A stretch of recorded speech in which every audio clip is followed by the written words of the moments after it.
এই অতিরিক্ত তাপমাত্রায় আমরা দেখেছি যে শিক্ষা প্রতিষ্ঠানগুলো বন্ধ রাখা হয়েছিল। শিক্ষা প্রতিষ্ঠান বন্ধ রাখা হলেও আজকে থেকে কিন্তু সেই শিক্ষা প্রতিষ্ঠান খুলে দেওয়া হয়েছে। আমরা একটু সেই বিষয়গুলো নিয়ে একটু জানতে চাই, কতটুকু প্রস্তুতি নিয়েছে শিক্ষা প্রতিষ্ঠানগুলো, কারণ সরকারের বেশ কিছু নির্দেশনা আছে শিক্ষা প্রতিষ্ঠানে যখন শিক্ষা কার্যক্রম শুরু হবে সেটি পরিচালনা করবার সময়। আমাদের সাথে যুক্ত হয়েছে সহকর্মী এম এ মামুন চুয়াডাঙ্গা থেকে এবং একই সাথে বুলবুল আহমেদ নাটোর থেকে। আমাদের সাথে অতিথি হিসেবে এর মধ্যে যুক্ত হয়েছেন তৌফিক মারুফ, সিনিয়র সাংবাদিক। আপনাদের তিনজনকে স্বাগত এবং একাত্তর সকালে শুভ সকাল জানাই। আমাদের সহকর্মীর কাছ থেকে প্রথমে একটু মাঠ পর্যায়ে খবর জেনে আসি। এম এ মামুন, একটু জানাবেন, আমরা দেখেছি আবহাওয়া অনেক বেশি এই অঞ্চলগুলোতে ছিল গত কয়েকদিন।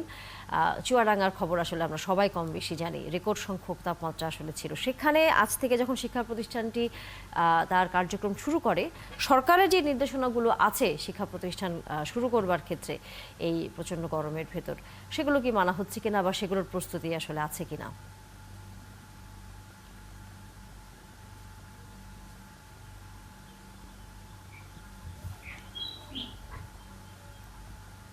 তানিয়া, সকালেই শিক্ষার্থীদেরকে দেখেছি তাদের অভিভাবকদের সাথে যেতে, এবং তারা নিজেরাও দেখলাম যে অটো বা ইজি বাইকে তারা চলে যাচ্ছে, এবং তাদের সাথেই আমি সাক্ষাৎ করেছি, কথা বলেছি। এবং তাদের যে বক্তব্য, এই কোমলমতি শিশুদের, শিক্ষার্থীদের যে বক্তব্য, যে তারা সকালে, আরও সকালে যদি বিদ্যালয়গুলো খোলে এবং 9টা থেকে 10টার ভিতরে তাদের ছুটি দিয়ে দেয় তাহলে তাদের জন্য ভালো। আর স্কুল কর্তৃপক্ষের কথা হচ্ছে যে সরকারি যে নির্দেশনাগুলো আছে সেগুলো মেনেই প্রাইমারি স্কুল 11:30টা পর্যন্ত এবং মাধ্যমিক পর্যায়ের স্কুলগুলো 12টা পর্যন্ত ক্লাস নেবে। তো এই ক্ষেত্রে 7:30টায় খুলছে মাধ্যমিক পর্যায়ের স্কুলগুলো, 7:30টায়। আর আমি প্রাথমিক বিদ্যালয়গুলো যেগুলো শুনলাম সেগুলো 8টা থেকে ক্লাস শুরু, ওদের 9:30টায় ছেড়ে দিচ্ছে প্রথম পর্বের, এবং দ্বিতীয় পর্বে যারা আসছে তাদেরকে ক্লাস 3, 4, 5 পর্যন্ত তাদেরকে 11:30টায় ছাড়বে। তো এই সময়টাও তাদের জন্য কষ্টকর বলে তা স্কুলমতি শিশুরা জানাচ্ছে। তো যদিও চুয়াডাঙ্গার আবহাওয়া এখন একটু বেশ শীতল হয়ে আসছে, তারপরেও রাতের তাপমাত্রা বেশি এবং ভ্যাপসা গরম রয়েছে।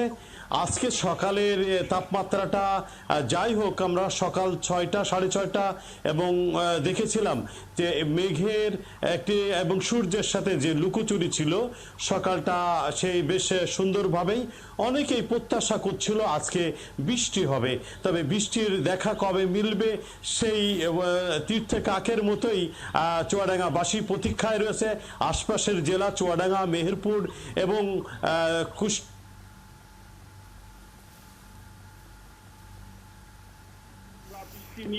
বৃষ্টি চিন্তা করে আমাদের অঞ্চলের মানুষ আল্লাহর কাছে প্রার্থনা করতে, নামাজ আদায় করেছে, কিন্তু দীর্ঘ প্রায় 1.5 মাস আমরা ফিরবো এম এ মামুন আপনার কাছ থেকে চুয়াডাঙ্গার শিক্ষা প্রতিষ্ঠানের খবরগুলো জানবার জন্য। প্রচন্ড গরমের ভিতরে যেহেতু এই শিক্ষা প্রতিষ্ঠানগুলো খুলে দেওয়া হয়েছে, আমাদের আরেক সহকর্মী নাটোর থেকে যুক্ত আছেন বুলবুল আহমেদ। আপনি জানাবেন যে এই শিক্ষা প্রতিষ্ঠানগুলো কতটুকু প্রস্তুতি নিয়ে আজকে শিক্ষা প্রতিষ্ঠানগুলো খুলেছে?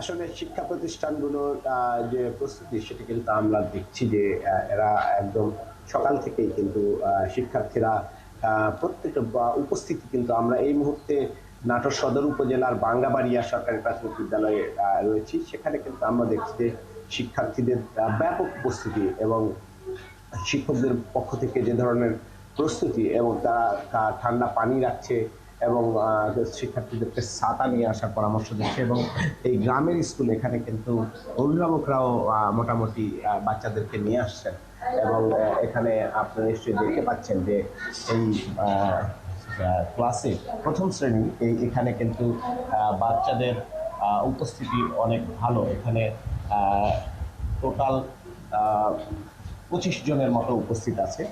তো সেখানে কিন্তু আমরা দেখছি যে শিক্ষার্থীরা অনেকে যারা আজকে খবরটা পায়নি যে তারা হয়তো আজকে স্কুল খুলছে এই বিষয়টা জানে না, এরকম শিক্ষার্থী বাদে কিন্তু বাকি সকলেই এসেছে। এবং আমরা একটু এই বিদ্যালয়ের শিক্ষকের সাথে কথা বলতে চাই, যে আপনারা যদি একটু বলেন যে কি ধরনের প্রস্তুতি আপনারা রাখছেন।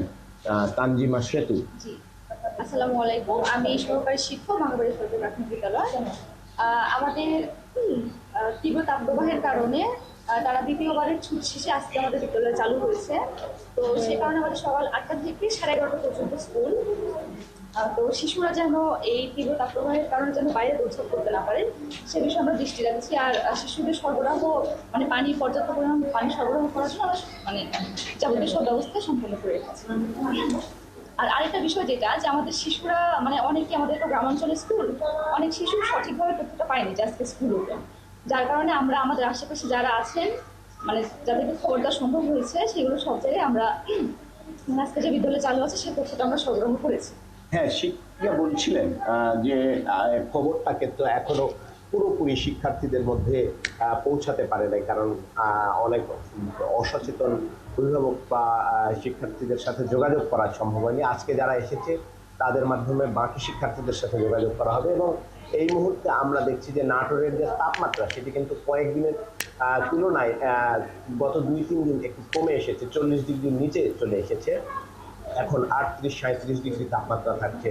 এবং এই সকালের পরিবেশটা কিন্তু যেহেতু খোলা জায়গায় স্কুলগুলো, সেই ক্ষেত্রে কিন্তু বাচ্চাদের খুব একটা সমস্যা হচ্ছে না। তবে অভিভাবকরা বলছেন যদি আর একটু সকালে করা যায় সেটি শিক্ষার্থীদের জন্য ভালো হবে। এবং অসংখ্য শিক্ষকরা ধন্যবাদ বলছেন বুলবুল আহমেদ, আপনি এই যুক্ত হয়েছিলেন আমাদেরকে। আমাদের সহকর্মীদের কাছ থেকে দর্শক আমরা শুনছিলাম যে শিক্ষা প্রতিষ্ঠান আজ থেকে যেহেতু খুলেছে, নানা রকম প্রতিক্রিয়া সেখানে অভিভাবকরা অনেকেই জানেন অনেকেই জানেন না, এবং একই সাথে সময়সূচি নিয়ে এক ধরনের বক্তব্য এসেছে। যুক্ত আছেন আমাদের সাথে সিনিয়র সাংবাদিক তৌফিক মারুফ। তৌফিক মারুফ, অসংখ্য ধন্যবাদ, অনেকদিন পর কথা হচ্ছে আপনার সাথে। আমরা আসলে যে খবরটি আমাদের সহকর্মীর কাছ থেকে জানছিলাম এবং আমরা আগে থেকেই জানি যে সরকারের সিদ্ধান্ত অনুযায়ী আজকে থেকে শিক্ষা প্রতিষ্ঠান খুলে দেওয়া হবে। যেটি আসলে আমার আপনার কাছে জানবার প্রশ্ন সেটি হচ্ছে যে আমরা তো করোনার সময় দেখেছি যে হোম স্কুল হয়েছে, তখন আমরা বিশাল লম্বা একটি সময় ধরে তখন কিন্তু বাসায় বসে এই শিক্ষা কার্যক্রম চালিয়েছি। দেশে যখন হিট অ্যালার্ট চলে তখন কেন হোম স্কুল করবার ক্ষেত্রে আমরা এতটা অনীহা দেখেছি, এবং শিডিউল যদি বলি বা সময়সূচির যে বিষয়টি কখন হবে, কোন শিফট কখন হবে, কতক্ষণ হবে, এ ধরনের নানা রকম জটিলতার মধ্য দিয়ে আসলে যেতে হয়েছে। এই অব্যবস্থাপনাগুলো আসলে কেন হয়েছে? কারণ আদালত পর্যন্ত বিষয়টি আসলে করাতে হয়েছে। জি, দেখুন আমাদের দেশে আসলে তো এই হিটওয়েভের বিষয়গুলো কিংবা যখন অতিমাত্রায় ঠান্ডা থাকে সেই সময়ের ওয়েদার সিচুয়েশনটা কেমন থাকে এটা তো সব জায়গায় ডিপেন্ড করতে হয় আমাদের মেট্রোলজিক্যাল ডিপার্টমেন্ট, আবহাওয়া অধিদপ্তর তাদের উপর ডিপেন্ড করে। এখন শুরু থেকে এবার যেটা হলো যে প্রথম কয়েকদিন আসলে সিদ্ধান্তহীনতায় কেটেছে যে বন্ধ দিবে কি বন্ধ দিবে না, কতদিন এরকম হিটওয়েভ থাকবে, সেটার তাপমাত্রা কতটা উঠবে, এই জায়গাগুলোতে এক ধরনের কিছুটা দোদুল্যমানতা দেখা গেছে। তো যখন আবার সরকারের জায়গা থেকে এক ধরনের পদক্ষেপ নিয়েছে, আদালত থেকে উচ্চ আদালত থেকে আরেক মানে এক পর্যায়ে এসে তাদের হস্তক্ষেপ করতে হয়েছে। এখন আপনি যে কথাটি বলেছেন যে হিটওয়েভের মাত্রাটা কেমন হবে, আমার কাছে মনে হয় যে সরকারের জায়গা থেকে তারা হয়তো ওইটা বুঝতে একটু সমস্যা হয়েছিল, অথবা তাদের সাথে যে আবহাওয়া অধিদপ্তরের যে মেসেজগুলো সেটার সঙ্গে সমন্বয়ের জায়গাটায় তাদের একটা গ্যাপ ছিল। এখন এই গ্যাপ যাই থাকুক, সাফার কিন্তু করেছে আমাদের শিক্ষার্থীরা। অবশ্যই আমাদের যেহেতু করোনার সময় আমাদের একটা অভিজ্ঞতা তৈরি হয়েছে, একটা টেকনোলজির সঙ্গে সবার একটা সম্পৃক্ততা তৈরি হয়েছে, সেটিকে আমরা অ্যাপ্লাই করতে পারতাম। হয়তোবা প্রশ্ন আসে যে যেহেতু ওই যে করোনার পরে যেই সময়টা আবার সবকিছু স্বাভাবিক হয়ে এসছে, তখন টেকনোলজির ব্যবহারটা সব জায়গায় সব ক্ষেত্রে সব পরিবারে কতটা আবার ঠিকঠাক আছে সেটি করতে গেলে সব জায়গাগুলো কাজ করা যেত কিনা, এগুলো নিয়ে এক ধরনের হয়তো সংশয় ছিল বা কিছু একটা। তবুও যাই হোক, সরকার চাইলে অবশ্যই সেটি অ্যাপ্লাই করতে পারতই, অবশ্যই সেটি পারতো, সেই সুযোগটা কিন্তু ছিল। হয়তো 2-1 দিন বা 2-4 দিন একটু সমস্যা যেত, কিন্তু সেটি করতে পারতো। এই ক্ষেত্রে একটি জিনিস যে আমরা এখন যে অর্থাৎ কালকে আজকে যে সিচুয়েশন সেটি কিন্তু গত মাসে স্কুল কলেজগুলো শিক্ষা প্রতিষ্ঠানগুলো বন্ধ করা হয়েছিল, তার যে টেম্পারেচারটা একটু একটু কমেছে, কিছুটা কমেছে। কোথাও কোথাও বর্ষা হয়েছে, ঢাকায় আমরা দেখেছি যে হালকা, যেভাবে হয়তো মানুষ প্রত্যাশা করেছিল সেইভাবে হয়নি, কিন্তু কিছু জায়গায় একটু বৃষ্টি হয়েছিল। এটি প্রভাবে এক ধরনের একটু ওয়েদারটা একটু ঠান্ডা হয়েছে, কিন্তু ভ্যাপসা গরমটা কিন্তু আছে এখনো। যেমন কালকে রাত্রেও কিন্তু ঢাকার কোথাও কোথাও বৃষ্টি হয়েছে, কিন্তু গরম সেই অর্থে যে কমে গেছে, একদম কমে গেছে সেটা কিন্তু না। এই মুহূর্তেও কিন্তু সেরকম একটা ভ্যাপসা গরম বাইরে ফলে সব জায়গায় কিন্তু আছে। এটি শিক্ষার্থীদের উপর প্রভাব কিন্তু এটি পড়বে, তো এটি এখনো খেয়াল রাখা উচিত। একই সাথে আমরা দেখছি যে পুরোপুরি শিক্ষা প্রতিষ্ঠান চালু হয়েছে কিনা, কতক্ষণ ক্লাস হবে, এই বিষয়গুলো নিয়ে কোনো পরিষ্কার আসলে কোনো তথ্য অভিভাবকদের কাছে নেই, যার ফলে উপস্থিতির হারটি আমরা কম দেখছি। সামনে যেহেতু পরীক্ষা রয়েছে, আমরা ছোটদের যদি বলি সেটা হচ্ছে যে আমরা হাফ ইয়ারলি পরীক্ষার কথা আমরা যদি বলি, ফাইনাল পরীক্ষার কথা আমরা বলি, বা উপরের ক্লাসের নানা ধরনের পরীক্ষার যদি থাকে, সেখানে শিক্ষার্থীদের ঝরে পড়বার ক্ষেত্রে বা সেখানে ভালো ফলাফল না করার ক্ষেত্রে তো এটা আসলে অন্যতম কারণ হয়ে যেতে পারে বলে আপনার কাছে কি তাই মনে হয়? না, এটার তো কিছুটা প্রভাব তো পড়েই। দেখেন, আমাদের অভিভাবকদের মধ্যে, শিক্ষার্থীদের মধ্যে, শিক্ষকদের মধ্যে, যারা নীতি নির্ধারণের পর্যায়ে আছে তাদের মধ্যে এক ধরনের চিন্তার সমন্বয়হীনতা কিন্তু আমরা দেখতে পাই। দেখুন, অভিভাবকদের কিন্তু অনেকেই চান যে তাদের সন্তানরা স্কুলে যাক, তাদের সন্তানদের পড়াশোনায় ছেদ না ঘটুক। যখন সরকার থেকে বলা হচ্ছিল যে প্রয়োজনে শুক্রবার শনিবার ক্লাস করবে, তখনও কিন্তু আপনার অনেকে এটিকে সায় দিয়েছে। অনেকে চায় যে বন্ধের সময় যে গ্যাপটি হয়েছে সেটি যাতে ওভারকাম করা যায়। আমাদের দেশের অভিভাবকদের মধ্যে এক ধরনের উন্মাদনা, আমি সরি দুঃখিত যে শব্দটা আমি এটি বলি, উন্মাদনা কাজ করে বিভিন্ন ভাবে। মানে এক ধরনের তারা চায় তাদের সন্তানদের উপরে সেটি মানসিক প্রেশার পড়ুক বা না পড়ুক, তাদের ফিজিক্যাল কন্ডিশন কি থাকুক না থাকুক, তারা যে কোনো ভাবে তাদের সন্তানকে পড়াশোনা করানোর জন্য হোম রেখে পড়েন, এই সকাল থেকে স্কুল, এরপরে স্কুল থেকে কোচিং, কোচিং থেকে হাউস টিউটর, কোনো কিছুই তারা বাদ দেন না।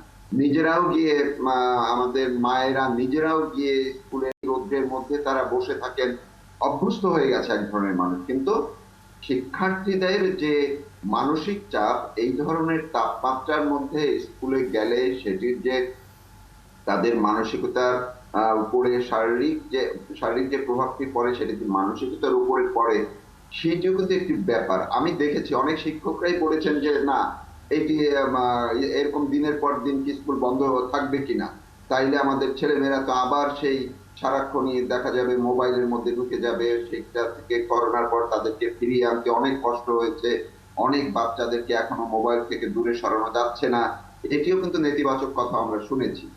তো এই জায়গাগুলোতে আসলে সরকার যেখানে আছে, সরকার যেখানে বলার চেষ্টা করছে যে প্রয়োজনে শনিবার শুক্রবার স্কুল করা, অর্থাৎ এই গ্যাপটা ফিল আপের জন্য, যেটি রেজাল্টের জায়গাতে কিংবা তাদের পড়াশোনার সঙ্গে যে সংযোগটা সেটি যাতে বিচ্ছেদ না ঘটে, সেটি হয়তো বা আমি মনে করি এক ধরনের আলাপ আলোচনার আরো সুযোগ রয়েছে। যে সমন্বয়হীনতা এক ধরনের আছে, সেটিকে আরো আমলে নেওয়ারও দরকার আছে।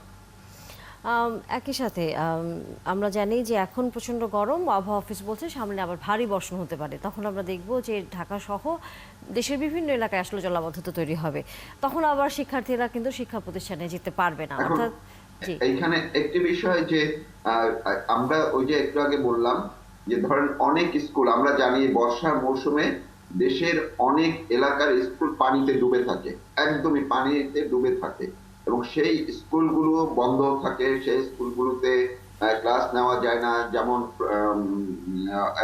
আমরা এখনই শুনলাম যে সিলেট অঞ্চলে নদ নদী পানি বাড়তে শুরু করেছে, সেখানে আগাম বন্যা, সেটির এক ধরনের সিমটম দেখা যাচ্ছে। তো এই আবার জলাবদ্ধতার বিষয়টি তো বললামই, অনেক জায়গায় রাস্তাঘাট ডুবে থাকবে, তখনও কিন্তু একটা সংকট তৈরি হবে। এখন এই সংকটগুলো কাটানোর জন্য আসলে আমাদের দীর্ঘমেয়াদী একটা পরিকল্পনা, যে এই ক্রাইসিস মোমেন্টগুলোতে তখন কিভাবে ক্লাসটা হবে সেটি একটি। এখন আমরা যেমন বলি যে এই আপনি একটু আগে বললেন যে, বা আমিও বললাম যে অনলাইনে ক্লাসটা করা, এই সময় তো বিদ্যুতের বড় একটা সংকট থাকে। এখন আপনার ঘরে বিদ্যুৎই নাই, সংযোগই থাকবে না, আপনি কিভাবে আইটি ইউজ করবেন, কিভাবে আপনি আমরা মোবাইল ইউজ করব।